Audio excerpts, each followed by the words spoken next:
नमस्कार, मैं हूं देवंकुर वधावन। राजस्थान तक के सभी दर्शकों का बहुत स्वागत है, बहुत अभिनंदन है। बात करूंगा नरेश मीणा की, किस मामले में उनको जमानत मिली और किस मामले में उनकी मुश्किलें जस की तस बनी हुई हैं। बात करूंगा डॉक्टर किरोड़ी लाल मीणा किस तरह से अपने आप को रेलिवेंट रखने की कोशिश कर रहे हैं, और बात करूंगा बीजेपी के बारे में। वो बीजेपी जो कि ऑपरेशन सिंदूर की वजह से अपने आप को वाहवाही बिटोरने में लगी हुई है। जेपी नड्डा शनिवार को जयपुर में तिरंगा यात्रा में हिस्सा लेंगे। तमाम बातें करूंगा। आप सभी दर्शकों का बहुत स्वागत है। नरेश मीणा का समरावता कांड जिस तरह से सामने आया था पिछले साल नवंबर के महीने में, अब तक करीब 6-6.5 महीने जेल में काट चुके हैं नरेश मीणा। आज उनकी हाई कोर्ट में सुनवाई हुई एक मामले में जिसमें उनको जमानत मिल गई। वो मामला था एफआईआर संख्या 166/24 का, और वो मामला था एसडीएम सब डिविजनल मजिस्ट्रेट को चांटा मारने का, थप्पड़ रसीद करने का, जिसका वीडियो वायरल हो गया था। उस मामले में तो नरेश मीणा को शुक्रवार को जमानत मिल गई, पर वहीं दूसरे मामले में जिसकी संख्या थी 167/2024 एफआईआर संख्या, और वो मामला था जिस तरह से थप्पड़ कांड के बाद समरावता गांव में आगजनी हुई, उपद्रव मचा, गाड़ियों को जला दिया गया, और उस पूरे मामले में कोर्ट ने उनकी जमानत अर्जी को खारिज कर दिया है। तो क्या नरेश मीणा की मुसीबतों का सबब बना रहेगा? क्या नरेश मीणा आने वाले कुछ समय में और कठिन दौर का सामना कर सकते हैं? देखिए, जिस तरह से ये पूरा मामला सामने आया था और जिस तरह से नरेश मीणा का एक वीडियो हाल ही में वायरल हुआ है, मेरा ये मानना है कि इस पूरे मामले को लेकर कई लोगों ने नरेश मीणा से अपना हाथ पीछे खींच लिया।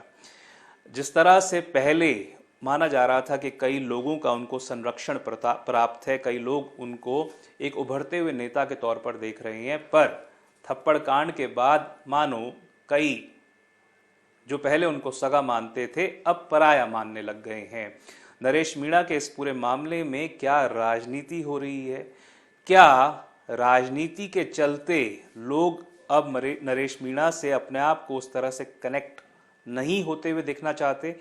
ये पूरा जो मामला है, कहीं ना कहीं कई प्रकार की बातें कही जा रही थी। कहा यह जा रहा था कि वहाँ के जो एक क्षेत्रीय नेता हैं, जो एक कद्दावर नेता माने जाते रहे हैं, मीणा समाज के जो नेता माने जाते रहे हैं, डॉक्टर किरोड़ी लाल मीणा नरेश मीणा को खतरा समझ रहे थे। क्या वो अपने आप को एक ऐसे नेता जो कि युवा नेता रहा है, जो युवा नेता है, उसकी वजह से अपना एक वर्चस्व जो एक मीणा समाज में उनका एक तरह से कायम था, उस पर एक खतरा मंडराते हुए देख रहे थे?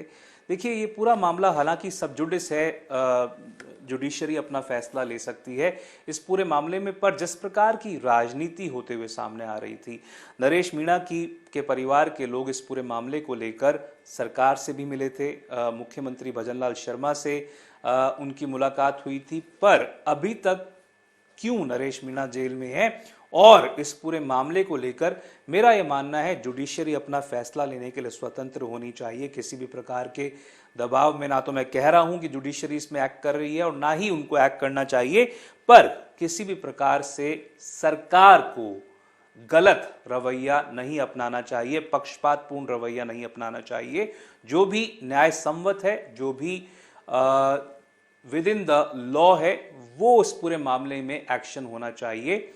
किसी भी प्रकार से दबाव में आकर या किसी सेक्शन के द्वारा, किसी भी नेता के द्वारा अनड्यू प्रेशर के तहत भजनलाल शर्मा की सरकार को, नरेश मीणा को गलत तरीके से इस पूरे मामले में कॉर्नर करने की कोशिश नहीं की जानी चाहिए, मेरा यह मानना है। ये पूरा मामला नरेश मीणा का कहा यह जा रहा है कि उनके पक्ष के द्वारा ये कहा जाता रहा है कि गलत तरीके से एसडीएम जो है वो वोट दलवाने की कोशिश कर रहे थे, और तब एसडीएम को रोकने की वजह से नरेश मीणा ने थप्पड़ मारा। ये उनका जो पक्ष है, जो उनके साथ में समर्थक कईयों से जिनसे मेरी बात हुई, ये उनका कहना था। हालांकि किसी भी तरह से मेरा ये मानना है कि वायलेंस को, फिजिकल वायलेंस को जस्टिफाइड नहीं किया जा सकता। अगर एसडीएम ने कुछ गलत किया था तो उसकी वो शिकायत कर सकते थे, पर जिस तरह से अब 6 महीने से ज्यादा समय हो चुका है नरेश मीणा को जेल में, क्या कितनी सजा होनी चाहिए इस प्रकार के पूरे मामले में, और समरावता का जो उपद्रव मचा, जो आगजनी हुई, जो कई गाड़ियों को आग के हवाले कर दिया गया, उसको लेकर जब मैं वहां पर था तो वहां के जो स्थानीय लोग थे उनका कहना था कि इस पूरे मामले में पुलिस वालों ने घरों के अंदर घुसकर महिलाओं को, बच्चियों को, लड़कियों को बाहर घसीटा, उनको बुरी तरह से, महिलाओं को पुरुष पुलिस वालों ने बुरी तरह से खदेड़ा, पीटा, मारा। उनकी कई लड़कियों की बॉडी पार्ट्स पर चोट के निशान साफ तौर पर देखे जा सकते थे। कई जगहों पर गाड़ियां, उन्होंने कहा कि हम लोग अपनी गाड़ियां थोड़ी ना खुद तोड़ेंगे, ये काम जो है ये पुलिस वालों ने देर रात आकर यहां पर अंजाम दिया है और हमसे बदले की भावना के तहत इस प्रकार की आगजनी को, इस प्रकार के उपद्रव को अंजाम दिया है। कई नेता ऐसे भी हैं जो कि, जैसे कि प्रहलाद गुंजल हैं, जो कि नरेश मीणा का पक्ष लेते रहे हैं। और मेरा यह मानना है इस पूरे मामले की दोनों तरफ से जो आरोप प्रत्यारोप लग रहे थे उसकी पूरी तरह से होलिस्टिक जांच होनी चाहिए, जो शायद अभी तक नहीं हुई है। जिस प्रकार से, क्या वो पुलिस वालों ने अगर सही में इस प्रकार की उपद्रवता को अंजाम दिया था तो क्या उनको आइडेंटिफाई किया गया है? क्या किसी पुलिस वाले के खिलाफ अभी तक एक्शन लिया गया है? क्या वो लोग जो इस पूरे मामले में जांच कर रहे थे, अगर वो खुद पुलिस वाले इस पूरे मामले में हैं, तो वो क्या अपने विभाग के लोगों के खिलाफ जांच करेंगे सही तरीके से? क्या इसमें कोई अभी तक high level inquiry committee setup करके उसकी रिपोर्ट ली गई है? अगर नहीं ली गई तो क्या ये एक पक्षीय जांच नहीं हो रही है? क्या केवल नरेश मीणा के खिलाफ जांच नहीं हो रही है? इस पूरे मामले के एक से ज्यादा पहलू साफ तौर पर नजर आ रहे थे और मेरा यह मानना है कि अगर साफगोई रखनी है, अगर इम्पार्शियल इंक्वायरी होनी है, तो वो दोनों तरफ के जो आरोप लग रहे थे उनकी पूरी तरह से होनी चाहिए। 6 महीने से ज्यादा बिल्कुल नरेश मीणा जेल में बिता चुके हैं और कितना समय बिता सकते हैं ये फिलहाल मैं नहीं जानता, पर साफ तौर पर इस पूरे मामले को प्रदेश में राजनीति जो है वो बदस्तूर जारी थी। इसके बारे में बात हो चुकी है। अब इसके बाद मैं बात करना चाहूंगा, कैबिनेट मंत्री तो हैं डॉक्टर किरोड़ी लाल मीणा और अपने इस्तीफे को उन्होंने शायद वापस नहीं लिया था, पर इस्तीफा स्वीकार भी नहीं हुआ था, तो मंत्री तो बने हुए हैं। तो क्या वापस लिया था या नहीं लिया था ये भी शायद पता नहीं है अभी, पर डॉक्टर किरोड़ी लाल मीणा अब एक नए मिशन पर निकल पड़े हैं और वो मिशन है, वो फैक्ट्रियां अगर गलत तरीके से फर्टिलाइजर्स जो इस्तेमाल होते हैं कृषि उत्पादों में, और वो पेस्टिसाइड्स अगर उसमें मिलावट है तो वो खोज कर उनको, जो इस पूरे मामले में कसूरवार हैं, जो इस पूरे मेरा ये मानना है कि अगर सही में फर्टिलाइजर्स के साथ मिलावट हो रही है, खिलवाड़ हो रहा है, गलत तरीके से उसमें स्प्यूरियस प्रोडक्ट्स का इस्तेमाल हो रहा है, तो ये जानलेवा हो सकता है। और अगर ऐसा किया जा रहा है तो सजा मिलनी चाहिए जो भी इस पूरे मामले के कसूरवार हैं। आप देख सकते हैं डॉक्टर किरोड़ी लाल मीणा मौजूद हैं, कई कट्टे आप देख सकते हैं, कई सड़क पर कट्टे के कट्टे फेंक कर लोगों के भागने की भी खबर आ रही थी। और किशनगढ़ में कल, जयपुर में आज कई जगहों पर कृषि विभाग के कई कर्मचारी, कई अधिकारी जो कि जयपुर से, दौसा से थे, उन्होंने कई जगहों पर छापा मारा है। तो ये कहीं ना कहीं एक तरफ तो ये सराहनीय काम है, पर कहीं ना कहीं अपने आप को रेलिवेंट रखने की भी कोशिश कर रहे हैं। डॉक्टर किरोड़ी लाल मीणा कृषि मंत्री हैं, बनना चाहते थे स्वास्थ्य विभाग के मंत्री, शायद कहीं ना कहीं गृह विभाग और उससे भी ऊपर का कुछ चाह रहे थे, पर फिलहाल कृषि मंत्री बने हुए हैं। और आप देख सकते हैं किस तरह से मुआयना कर रहे हैं, किस तरह से जगह जगह जाकर इन्होंने किशनगढ़ में कई जगहों पर अपनी अगुवाई में रेड करवाई है और ये कदम इनकी तरफ से लिया गया है।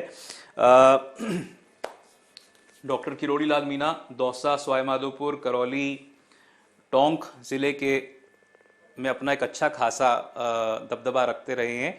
हालांकि पिछले साल हुए उपचुनाव में उनके भाई जगमोहन मीणा चुनाव नहीं जीत पाए, पर कहीं ना कहीं अब वापस अपने आप को रेलिवेंट रखने की कोशिश कर रहे हैं। जो केंद्रीय मंत्री हैं भागीरथ चौधरी, उनसे उन्होंने मुलाकात की। कहा जा रहा था कि भागीरथ चौधरी ने उनके इस पूरी मिशन को, जो मिशन डिकॉय कहा जा रहा था, उसकी सराहना की है, उनकी पीठ थपथपाई है। उसकी फोटो भी मैं दिखाना चाहूँगा आपको। आप ये तो अभी देख रहे हैं जो जहाँ पे उन्होंने गए थे रेड करने के लिए, वहाँ की तस्वीरें हैं। ये वो फोटो है, केंद्रीय कृषि मंत्री भागीरथ चौधरी से उन्होंने मुलाकात की है। डॉक्टर किरोड़ी लाल मीणा के साथ वो बैठे हुए हैं और शाबाशी दी है डॉक्टर किरोड़ी लाल मीणा को। ऐसी खबर आ रही थी भागीरथ चौधरी ने उनके इस पूरे ऑपरेशन के लिए, जिसके तहत फर्टिलाइजर्स और पेस्टिसाइड्स, अगर कुछ फैक्ट्रीज गलत तरीके से बना रही हैं, उसमें मिलावटी माल डाल रही हैं। हालांकि जो माल है वो जांच के लिए भेजकर उसकी जब रिपोर्ट आ जाए तब ये साबित हो सकता है कि उसमें मिलावट है या नहीं। पर इंस्पेक्शन का ये दौर चला है, कई दिनों तक ये पूरा ऑपरेशन जो है चलने की बात कही जा रही थी और ये मैं मानता हूं कि एक अच्छी पहल, पर कहीं ना कहीं इसके राजनीतिक आयाम भी हैं। इसकी कहीं ना कहीं संदेश जो है वो न केवल जमीनी स्तर पर, विभागीय स्तर पर है, पर राजनीतिक स्तर पर भी माना जा सकता है। इसके बाद मैं बात करना चाहूँगा, शनिवार को भाजपा के राष्ट्रीय अध्यक्ष जेपी नड्डा का जयपुर दौरा होना है। तिरंगा यात्रा में वो भाग लेंगे। तिरंगा यात्रा जो है वो जवाहर सर्कल से शुरू होकर जयपुर के एंटरटेनमेंट पैराडाइज तक पहुंचने की बात है। इस पूरी यात्रा में जेपी नड्डा जो है वो अगुवाई करेंगे। तिरंगा यात्रा जगह जगह भाजपा के नेता जो हैं वो निकाल रहे थे। साफ तौर पर जिस तरह से बालाकोट के ऑपरेशन का 2019 में श्रेय लेने की बीजेपी के नेताओं में होड़ मची हुई थी, कहीं ना कहीं श्रेय दे रहे थे प्रधानमंत्री नरेंद्र मोदी को उसके फैसले के लिए, वही उसी तर्ज पर कहीं ना कहीं ऑपरेशन सिंदूर को लेकर बीजेपी के नेता जो हैं वो प्रधानमंत्री नरेंद्र मोदी को, बीजेपी की लीडरशिप को, अमित शाह को श्रेय देने की कोशिश कर रहे थे। और उसी के तहत कहीं ना कहीं उसी की तर्ज पर बीजेपी के ये नेता जगह जगह अलग अलग सिटीज में, अलग अलग शहरों में तिरंगा यात्रा निकाल रहे थे। पर सवाल ये खड़ा होता है कि क्या बीजेपी अपने गिरेबान में झांक कर देखेगी? क्या बीजेपी विजय शाह और जगदीश देवड़ा जैसे नेताओं के पार्टी में होते हुए तिरंगा यात्रा को निकालने में सहज महसूस करती है?